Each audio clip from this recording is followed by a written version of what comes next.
Olá, pessoal! Hoje nós vamos aprender a função do verbo auxiliar e do verbo principal nas locuções verbais. Nessa frase, estou ouvindo uma linda música, a expressão estou ouvindo é uma combinação de dois verbos para expressar uma só ação, ouvir. As chuvas têm causado muito estrago. A expressão tem causado é uma combinação de dois verbos para expressar uma só ação, causar. Os meninos e as meninas estão jogando muito bem. A expressão estão jogando é uma combinação de dois verbos para expressar uma só ação, jogar. Como vemos aqui, o verbo auxiliar indica o tempo, o número, a pessoa da locução, enquanto o verbo principal expressa o seu significado. Vamos reler um trecho do texto Diário de um Paleontólogo? Estamos no segundo semestre de 2012, em meio a mais uma etapa de escavações. A equipe está ainda maior, porque agora contamos também com 3 cinegrafistas, que estão registrando tudo para fazer um documentário.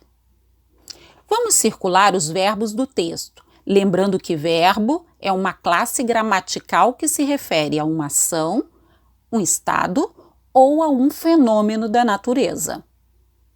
Estamos, está, contamos, estão, registrando, fazer. Agora observe os verbos destacados neste trecho. 3 cinegrafistas que estão registrando tudo. Que frase podemos substituir deste trecho sem alterar seu sentido? Se você respondeu 3 cinegrafistas que registram tudo, você acertou. Como vemos, o verbo auxiliar, estão, é aquele que ajuda o verbo principal a expressar o seu significado.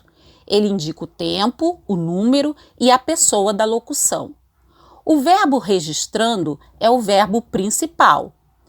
Expressa seu significado. Ele fica em suas formas nominais, infinitivo, gerúndio ou particípio. O verbo auxiliar e o verbo principal juntos formam uma locução verbal. Os verbos auxiliares mais usados são ser, estar, ter, haver. Nas locuções, os verbos auxiliares, sem os principais, eles não têm sentido completo. Concluímos, então, que a locução verbal é o conjunto formado por 2 verbos, o verbo auxiliar e o verbo principal. O verbo principal expressa fato, ação, fenômeno da natureza e etc. O verbo auxiliar altera o significado do verbo principal. Em uma locução, é o verbo auxiliar que varia para concordar o sujeito. Espero que tenha ajudado e bons estudos!